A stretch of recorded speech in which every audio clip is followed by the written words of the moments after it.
religiosos. Su perspectiva del Mesías está formada por pasajes como el Salmo 2 o Daniel capítulo 2, sobre un Mesías victorioso que va a liberar a Israel y derrotar a los opresores paganos. Y desde esa perspectiva, Jesús es un falso maestro. Él está haciendo declaraciones blasfemas acerca de sí mismo. Así que aquí encontramos historias acerca de su creciente oposición mientras preparan un plan para asesinarlo. Jesús responde apartándose de ellos, y él empieza a enseñarle a sus discípulos más cercanos lo que significa que él sea el Mesías de Israel, porque no es nada de lo que los demás están esperando. De manera que Jesús le pregunta a sus discípulos en el capítulo 16. Él dice: «¿Ustedes quién dicen que soy yo?». Y parece que Pedro se topa con la respuesta correcta. Él dice: «Tú eres el Mesías, el Hijo del Dios viviente». Pero luego queda claro que Pedro está pensando acerca de un rey que va a reinar victoriosamente a través del poder militar. Y Jesús reta a Pedro diciendo: «Sí, me convertiré en rey, pero de una manera diferente». Así que Jesús comienza a enseñarles acerca de los temas del profeta Isaías, quien dijo que el rey mesiánico sufriría y moriría por los pecados de su pueblo. Jesús se estaba posicionando a sí mismo como el rey mesiánico, que reina a través de convertirse en un siervo que entregaría su vida por Israel y las naciones. Y bueno, Pedro y los discípulos simplemente no lo entienden. Así que Jesús entra al cuarto bloque de enseñanza, seguido después por otra serie de enseñanzas. Y estas se tratan de la naturaleza del reino mesiánico de Jesús puesto de cabeza, el cual pone al revés todos nuestros sistemas de valores. Así que en la comunidad del rey siervo, ganas honor al servir a otros en lugar de vengarte, y perdonas y haces el bien a tus enemigos. Y en el reino de Jesús obtienes verdadera riqueza al entregar tu riqueza a los pobres. Para seguir al Mesías siervo, debes convertirte tú mismo en un siervo. En la siguiente sección vemos a los dos reinos chocar, el reino de Jesús y el de los líderes de Israel. Jesús llega a Jerusalén por la Pascua montado en un burro, y las multitudes están adorándolo como el Mesías. Inmediatamente, Jesús marcha al atrio del templo y hace un gran alboroto que interrumpe los sacrificios diarios. Aquí, sus acciones hablan más fuerte que sus palabras. Como el rey de Israel, Jesús estaba ejerciendo su autoridad real sobre el templo, el lugar en el que Dios e Israel se encontraban.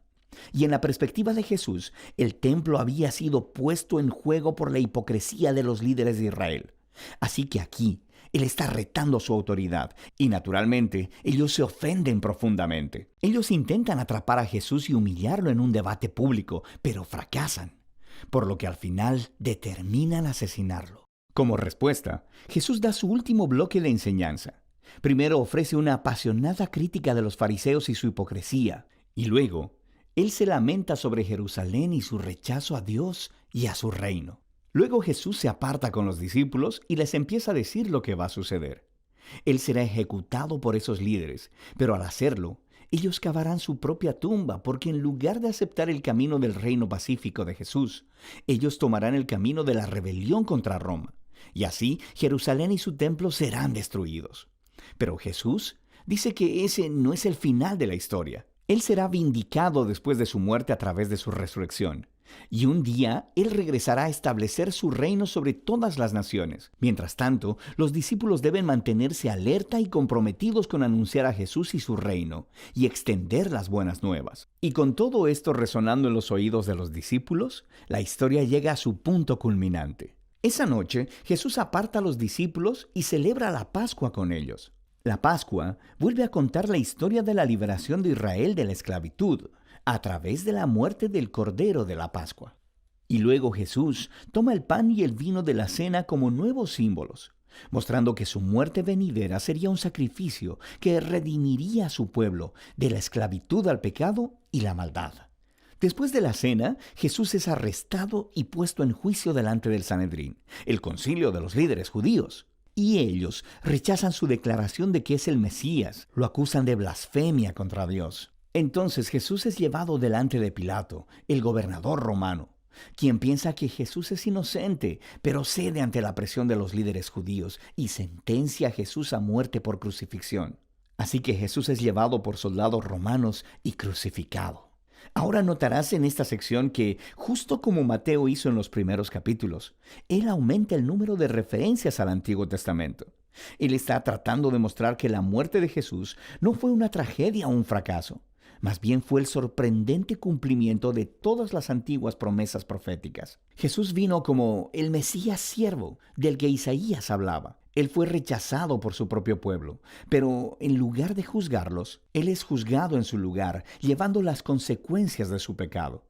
Así que termina la escena de la crucifixión, y el cuerpo de Jesús es colocado en una tumba. Pero el libro termina con un giro sorprendente, el último capítulo. Los discípulos descubren la mañana del domingo que la tumba de Jesús está vacía. Y de pronto, las personas comienzan a ver a Jesús resucitado de entre los muertos. Y el libro concluye con un Jesús resucitado, dando su enseñanza final, llamada la Gran Comisión. Jesús dice que Él es ahora el Rey verdadero del mundo. Así que envía a sus discípulos a ir a todas las naciones con las buenas nuevas de que Jesús es el Señor y de que cualquiera puede unirse a su reino al ser bautizado y seguir sus enseñanzas. Y haciendo eco a su nombre, Emmanuel, Dios con nosotros, del capítulo 1. Las últimas palabras de Jesús para sus discípulos en este libro son: yo estaré con ustedes. Es una promesa de la presencia de Jesús hasta el día que Él finalmente regrese. Y ese es el Evangelio según Mateo.